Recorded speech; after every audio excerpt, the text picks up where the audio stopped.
Everybody remain calm. Norwich City have won a game of football. But not only have they won a game of football, they've won a game of football at Carrow Road. My goodness. What a great feeling, honestly. The last sort of few minutes of that game, it was nice to have that cushion. And then the post-match vibes were immaculate. And it's nice to walk home with my dad and talk about who we thought was man of the match without any sort of irony in our tone. It was nice to have a few options today, and Philippe Clement and Norwich City have found themselves in, dare I call it, an upwards trajectory. We aren't going to be getting carried away. We're not going to be going crazy. We're not going to be becoming unrealistic with expectations and all of that, but we can appreciate that Norwich City today won a game that they deserved to win, played well. It was a marked improvement from Oxford and obviously from Birmingham. And it's nice to see that, one, Norwich have got a proper head coach leading them, and two, players playing with energy and really looking like they want to win. Even after that setback, after going a goal up and instantly conceding that equaliser, the heads didn't drop at any point today. It wasn't a perfect performance, but mentality wise, it fills me with a little bit of hope, a little bit of optimism that we can look to build on something, because where Norwich City are right now, they just needed 3 points on the board. But that's come alongside a decent performance, which is good, it's positive, and it feels nice. It feels very nice. But where do we start? Starting lineup as usual. Marcondes' involvement. I think before looking at that starting 11 graphic, you're a bit like, how has this happened? And Jovan Makama dropped as well. That was due to illness, and Topic, sadly for him, out for the rest of the season. Pelle Matson coming in. I quite like Matson, so I didn't feel maybe as downtrodden as some maybe did about seeing his name in the 11, but I don't think at any point really before the game the starting 11 was going to make or break my levels of optimism. What's done that is the last 3 months of football, so I think starting 11s don't quite have the impact they once did. But Norwich City, for the opening 10 minutes, for me, played quite well. There was intensity, there were ideas on the ball. It was very nice. Kenny McLean sort of adopted this new position where he dropped to the right hand side of the right back, and it allowed Jack Stacey to get forward. Hopefully his injury isn't too bad, and Forson on the right hand side filling in for the ill Makama, thought did a decent job there in the early stages. And the goal, it didn't feel like there was overwhelming possession or an overwhelming feeling that Norwich were going to score, but it felt like in those opening 10 minutes, if one team was going to score, it was going to be Norwich, and they did. Marcondes, against all the odds, gets the goal. Carrow Road is lifted, but in true Norwich City fashion this season, the instant equaliser from QPR, it was an opportunity for the heads to go back down and for Norwich to go back into their shell. But actually, for the following, I don't know, 20, 25 minutes, it felt like there was a little bit of resilience. Things weren't perfect, things weren't going brilliantly, but there was lots of energy, considering how unfit the players have looked all season, and how open Philippe Clement has been about how unfit he feels the squad is. And as supporters, it's very clear that they lack fitness, but it looked like a really energised performance. And that first half was, I mean, it was extended way longer than what we might have expected. And the second goal for Norwich, a stroke of luck, but you need that when you're in these conditions. And again, it felt like, of the two teams who deserve to score, you'd have to say Norwich. A little bit of fortune in their favour, and I mean, we aren't going to say no to it at this point, are we? But Forson's goal shortly after, really, just a wonderful move, a wonderful finish. It was nice to see Norwich playing with a little bit of personality, expressing a little bit of creativity.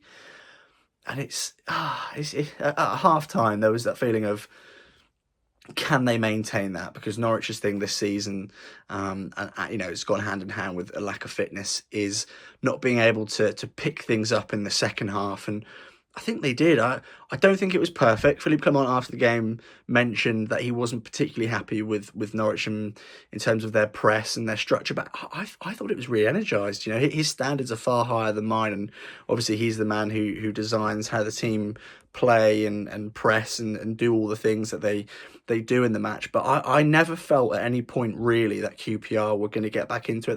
They had a couple of decent chances. I don't think Kovacevic was really tested, and you chuck in the odd error from Kenny McLean or Shane Duffy when he came on, and the odd misplaced pass, but it's part and parcel of where we are. And Josh Sargent's tap in, which, as we've all probably seen now, onside, should have been a goal. Really poor officiating. Again, a really wonderful move. Schwartau got himself a little bit more involved for that move, and I really wish that would have stood. But equally, the players will see it should have counted. So I'm hoping that they take the confidence that would have bred. I hope they can take that and run. And Jacob Wright, when he came on, finally got onto the pitch, adopted the number 10 position.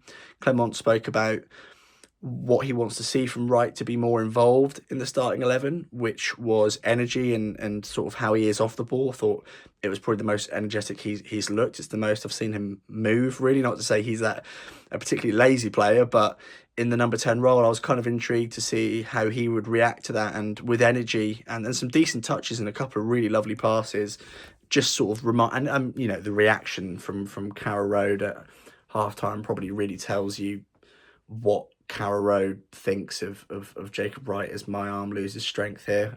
I've no idea why I've stood up for this, but here we are. Individual performances. Kellen Fisher picked up the man of the match today. Hard to argue with that. Some really meaty tackles, which he loves those, and Carrow Road loves it when he does that, especially when he gets them right as well. On the ball, really composed, picked out some nice passes. Darling, his level's better today. McConville again got the assist for the goal, for the opening goal. You can always pick out everyone and talk about what they brought to the game. Pelle Matson, his best game in a yellow shirt for me. I'm a fan of Matson anyway, but it was nice to see things go really well for him today. You know, he has a point to prove because Topic actually had been picked over him a couple of times by Clement, and actually the opportunity that presented itself today was for Matson to go, no, actually, even though Topic is now unfortunately out for the season, you should be picking me.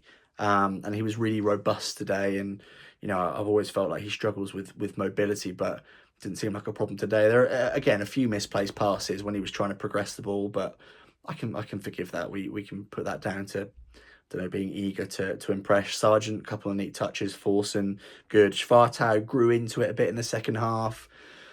You know, he's been sort of the shining light recently, and almost there's that opportunity for him to not necessarily take a back seat, but with other people stepping up around him, hopefully that almost relieves a little bit of pressure from him. Jack Stacey looked okay until he came off injured, as I said earlier. Hopefully nothing too serious, because he seems to be quite key to the way Clement wants to play.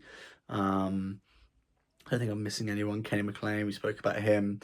The subs, Errol Mundell-Smith, when he came on, didn't really do too much, got involved, had a lot of energy, just looked a little bit overwhelmed when he got into those attacking positions, which, as a young player in his position, almost being thrown into the deep end, you might expect.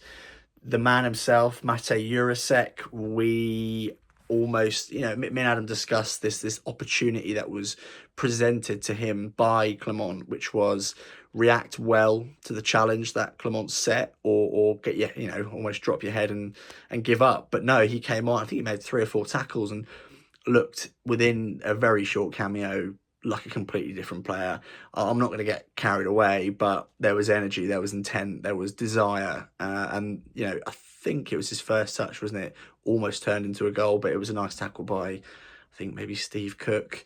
Fiskaren came on, didn't really do too much. Kovacevic in goal, didn't really have too much to do. You look at the stats, Norwich edged it, but if you watch the game with your eyes, you'll see they deserve to win, and the opportunity is there for Philippe Clement to have his first full week in charge, to digest, to teach, to learn, to almost show the players, look, here's what we can do, why can't we keep doing it? And then you've got Watford away, Sheffield United away, Southampton at home, a decent spell. We're not expecting 9 points, but we're hoping for as many as possible, and some more decent performances. That would be very nice.